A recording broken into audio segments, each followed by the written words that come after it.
Hello, friends. This is Dave Hurwitz, executive editor at ClassicsToday.com, here with my assistant, Mildred.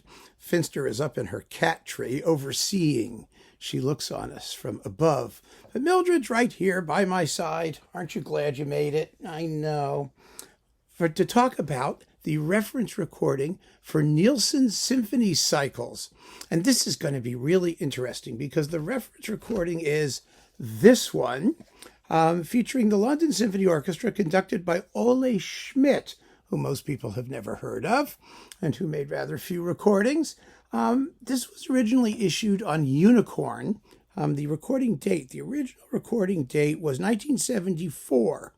And it was like all in one night. It was famous. It was like a frigid church. Everyone was cold. And they just, passed out the music and they went at it and recorded all 6 Nielsen symphonies in like 15 minutes. And it really shouldn't have been as good as it is.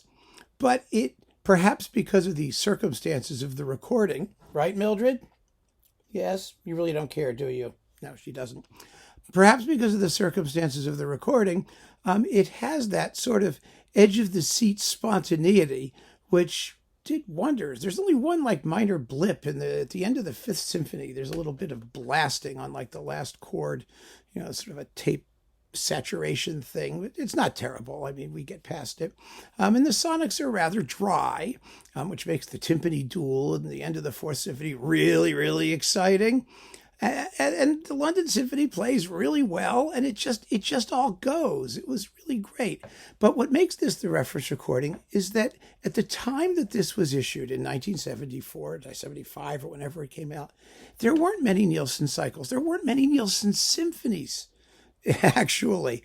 The fact of the matter is the Danish had been doing Nielsen symphonies, somewhat. And there were performances. There was the early Blomstedt cycle on EMI, which wasn't generally available. And there was, Bernstein did some fabulous Nielsen symphonies, but he didn't do them all. I mean, Ormandy did Nielsen. I mean, Andre Previn did one. Morton Gould did one. There were things out there. The best Nielsen record probably up to that point was Bernstein's with Nielsen's 3 and 5. The third with the Danish National Orchestra, which was an epic-making recording. It really was, but not the reference. It wasn't the reference for reasons because Nielsen just didn't have the following.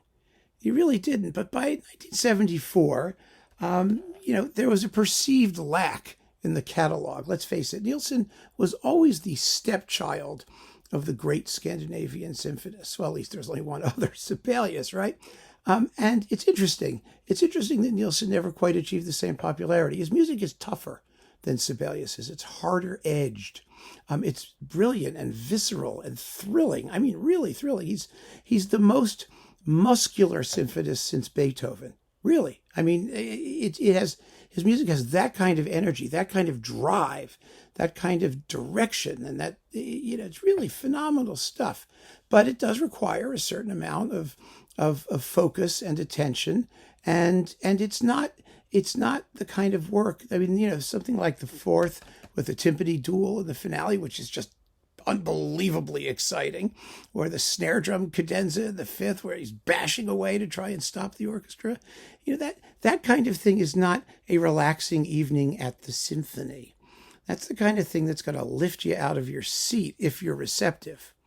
And it's surprising. It comes as something of a shock because the music is cast in what is essentially a traditional post-Beethovenian Brahmsian vein. I mean, Brahms heard Nielsen's 1st Symphony and was impressed, and he should have been.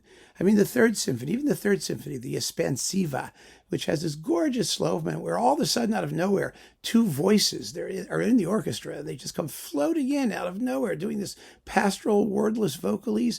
Nielsen is one of those composers who seems to be traditional, but he shocks you. He shocks you out of your normal complacency. And so his music just hasn't quite gotten the attention, I think, that it really deserves. There's nothing wrong with doing a Nielsen symphony. There's nothing. It's not like Mahler where you have to sit there for an hour and a half. It's not, it just goes. And they're all like 35, 40 minutes. It's traditional with an extra something that I guess some people find disconcerting. I don't know. Mildred's okay with it, right, Mildred? Were you disconcerted? There. Does that look disconcerted to you? No, of course not. So this came out, and it was on Unicorn, which was, a small independent label, and there was very little competition.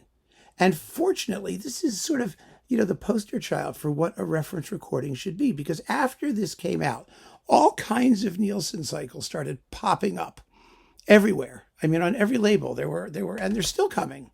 They're still coming. I mean, who did it? Esa-Pekka Salonen did one, and Blomstedt did his second one, and Pavel Berglund did a horrible one, and Rojdestvensky did one, and Bryden Thompson did one. Chandos kept releasing them for some reason. There was a bunch of them there.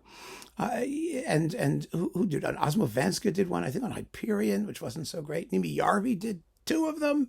Well, there was one on BIS that was partly Nimi Järvi and partly Myung-Whun Chun, and then there was Nimi Järvi on Deutsche Grammophon. I mean, they all started flooding out, and a lot of them were really quite mediocre.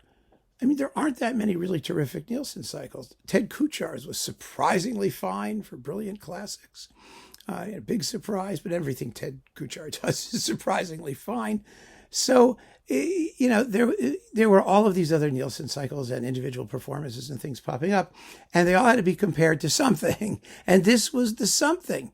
And this was good enough that it really held its own against all of those other Nielsen cycles. It still had those essential musical qualities of freshness and drive and rhythm, and power that these symphonies really require. So there were more refined versions that came later. There were better recorded versions, but this made the ideal comparison set to have.